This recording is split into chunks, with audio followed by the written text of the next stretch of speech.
Imagine standing on a tiny Mediterranean island. Around you are 30,000 Ottoman soldiers, nearly 200 warships, and enough artillery to reduce entire cities to rubble.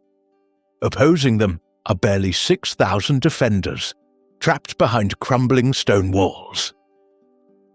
This is the Great Siege of Malta, one of history's most extraordinary last stands, where a handful of knights, soldiers and civilians stopped the expansion of one of the world's greatest empires. By 1565, the Ottoman Empire under Sultan Suleiman the Magnificent dominated much of the eastern Mediterranean. But one obstacle continued to frustrate him. The Knights of St. John, better known as the Knights Hospitaller, had turned the island of Malta into a fortress and a base for attacks on Ottoman shipping. Decades earlier, Suleiman had driven them from Rhodes. Now he intended to finish the job once and for all. Malta itself was hardly impressive. Dry, rocky, and lacking natural resources, it seemed an unlikely place to decide the future of the Mediterranean. Yet, its harbours controlled vital sea routes linking east and west. Whoever held Malta possessed a strategic stepping stone towards Sicily, southern Italy, and beyond. On May 18, 1565, the Ottoman Armada appeared on the horizon. Contemporary estimates suggest between 28,000 and 40,000 men landed on the island, including elite Janissaries, veteran sailors, and the legendary corsair Dragut. Facing them stood Grand Master Jean Parisot de Valette, around 70 years old, commanding only a few hundred knights, several thousand Spanish and Italian troops, and Maltese militia. They were vastly outnumbered, but they had prepared for this moment for years. Valette ordered food and water stockpiled, strengthened Malta's key fortifications, and chained off the entrance to the Grand Harbour. Every soldier understood that retreat was impossible. If Malta fell, there would be nowhere left to run.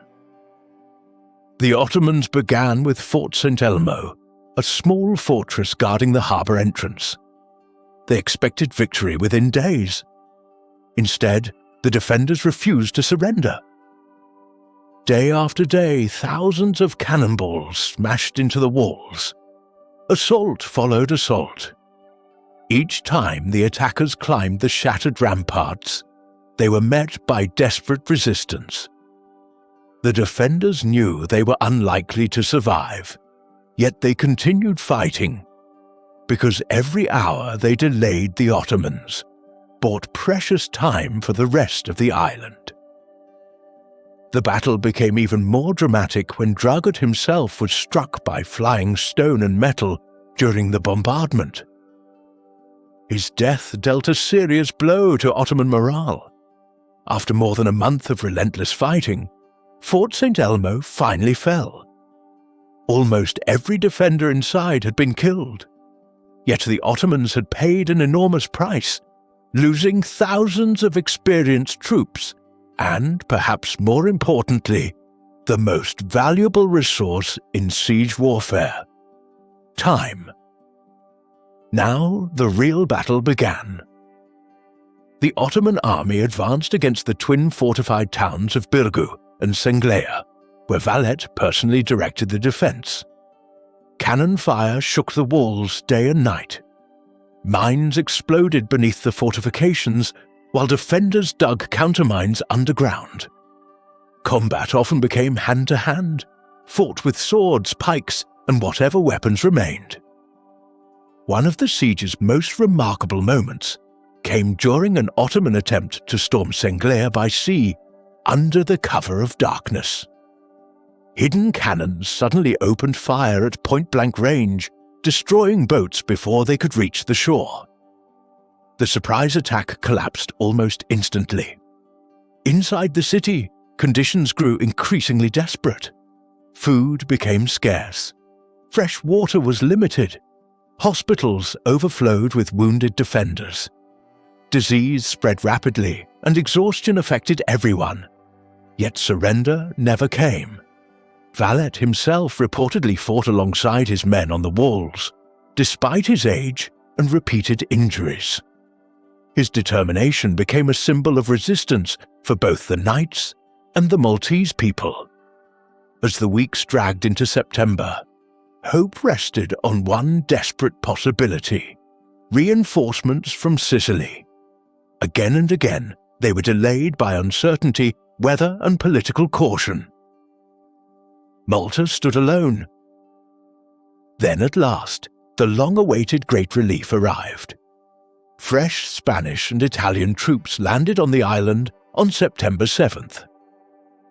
The Ottoman army, already weakened by months of combat, disease, and heavy casualties, recognized that continuing the siege now carried enormous risk.